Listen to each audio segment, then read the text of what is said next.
Things just keep getting worse for the Toronto Maple Leafs. Yet another injury has riddled this lineup after last night's game, as well as Auston Matthews is on the brink of breaking history that hasn't been done in 30 years. And I'm going to break it all down for you coming up on this episode of Hattrick HQ. But before we get into it, just got to say that 77% of you guys watching these videos aren't subscribed to the channel. So if you're looking for a home for hockey content, NHL content here on YouTube, you found the right place for it right here at Hattrick HQ. So make sure to go down below and hit that subscribe button if you're not already subscribed. But with that said, let's just get right into the first topic of the video today, which is it just keeps getting worse for the Leafs. And yes, if you caught last night's game against Detroit, obviously we seen Bobby McMann go down with an injury, lower body injury, and did not return to the game. Today we actually got an update on that injury from Sheldon Keefe. We also got an update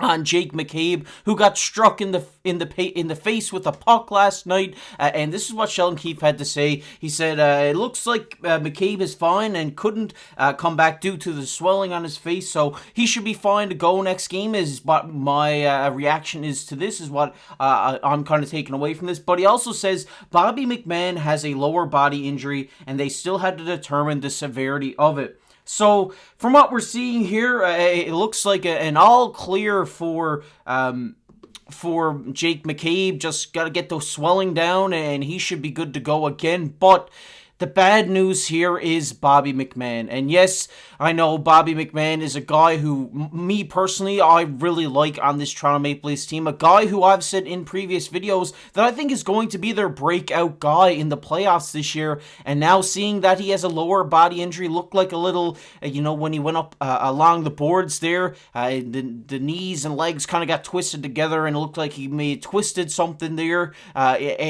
causing the injury. Right now, we don't know the severity of it. It could just be a day-to-day injury. It could be week-to-week, or it could be something more serious that we don't know. But at this point in time, the unknown is not good, because Bobby McMann is the guy who I think in this playoffs could be the factor for this Toronto Maple Leafs team. I think he's had such a good season so far this year. If we take a look at his stats, I mean, in 56 games, he has 24 points, 15 goals, 9 assists. I know those numbers might not jump off the page to you, but when you're a bottom 6 guy producing numbers like this, they are really good. He's also plus 13, so he doesn't let many goals go in when he's on the ice. So, I mean, it just sucks, to be honest. I think this guy is the spark through the bottom 6 that the Toronto Maple Leafs really did need going into this playoffs. 15 goals, this guy can score them. We've seen him have a hat trick. We've seen him have multiple nights where he's kind of just gone off and really helped this team get a goal, get an assist,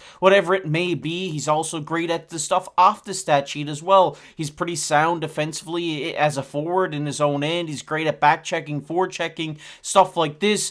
So seeing a guy like Bobby McMann, yes, it's not a big name like Marner, Matthews, Tavares, Nylander, any of these guys, but it's those guys who, are just grinders. They're down there on the bottom 6. They're gaining offensive sparks for this team. Yes, it does suck, but they do have guys down there that can kind of replace him, like a Noah Gregor, guys like this, that can step in and, fill this role for the time being.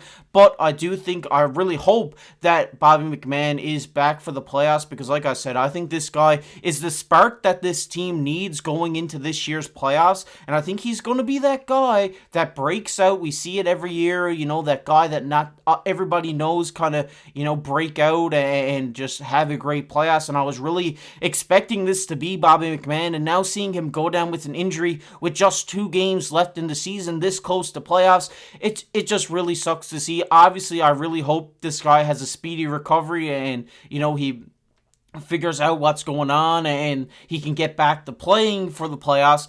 But at this point in time, we don't know the severity. Is it a day-to-day? A day-to-day isn't so bad. Is it week-to-week? Yes, it's a little bit more serious, but it's nothing to, be concerned about, or could it be a long-term injury that requires surgery? We don't know at this point in time. So we all hope that it is day to day and that he can, work this out with the trainers and stuff like this and try to get back for the playoffs. I really hope that does happen, and I really hope we get to see Bobby McMann in the playoffs, because I really like this guy. As you can tell from this video, I'm really juiced up on him, and I think he's a great player for this team, a great bottom six player, and I really hope that we get to see him in the playoffs. But I want to hear from you guys. What do you think's going to happen now that Bobby McMahon's out? Who's going to come in and replace him? Do you think it's that serious of an injury? Let me know down below in the comment section. But we're going to get into the second topic of the video today, which is Matthews on the brink of history. And yes, there was some good news to come out of the game last night,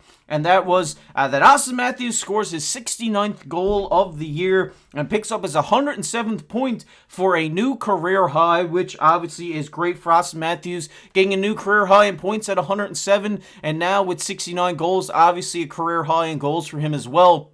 But where does this put him? And he's the first player to have a 69-goal season since Mario Lemieux did it back in 95-96. And with 2 games in hand, Auston Matthews has a chance to break the record set by Solani and McGinley back 30-plus years ago when they had 70-goal seasons. So if Matthews can score 1 in his next 2 games, he will tie this record. He'll be the first player to get 70 goals since, 92-93 or 93-94. One of those seasons. Correct me if I'm wrong down below in the comment section. And if he scores 2 in his next 2, he will break that record, and he will be the first player to score 72 in a 71 in a long time, which I really hope to see. As you guys all know, we're on 70 watch here on the channel, and as I've mentioned multiple times, I think he's going to hit this 70 mark. And I mean, with 2 goals left, with 1 goal left and 2 games to go with Auston Matthews, it's really looking strong. This guy's been scoring at a rampant rate as of late, and I really do think that he's going to hit this record, and he has the potential to hit 71. We've seen this guy have many multiple goal games this season, so it is possible for him to get 71 in his next 2 games. So I'm really excited because obviously whenever a record like this gets broken within the NHL that hasn't been broken in or tied in like 30+ years, it really, shows how dominant this guy is. And obviously right now, as I've said multiple times, this guy is the greatest goal scorer of our generation, the greatest goal scorer in recent memory, and I really am impressed by his play this year, and I really do hope that Auston Matthews hits this 70 mark, because, I mean, this would just be phenomenal. It would just give him some extra juice going into the playoffs, and really hope that he doesn't cool down in the playoffs and he just keeps going forward and scoring goals for this team, because I really think he can do it, and I really think this is the year for Auston Matthews to excel in the playoffs. We have seen him struggle a little bit in the past, but I think he's going to have a dominant playoffs this year. I want to hear from you guys down below. What are your thoughts on Auston Matthews? Is he going to have a dominant playoffs? Is he going to hit the 70 mark? Let me know down below in the comment section. We're going to get into everybody's favorite topic on the channel, which is comment of the day. And the comment of the day today goes to Matthew. He says, I want Detroit, Buffalo, Montreal, and Toronto to be good teams at the same time. I miss those intense competitive rivalries. And Matthew, I couldn't have said it better myself. I really miss, obviously, me being a Montreal fan, I miss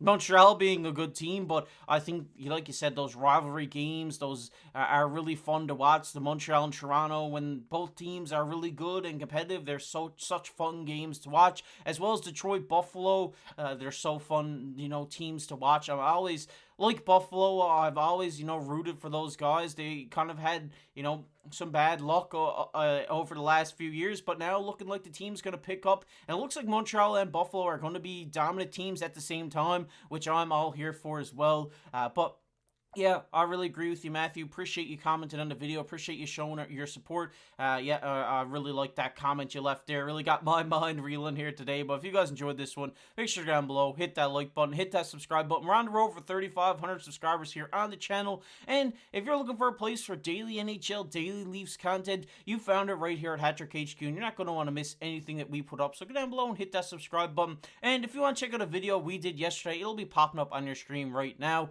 But as always, I've been your host, KC. We'll catch you in the next one.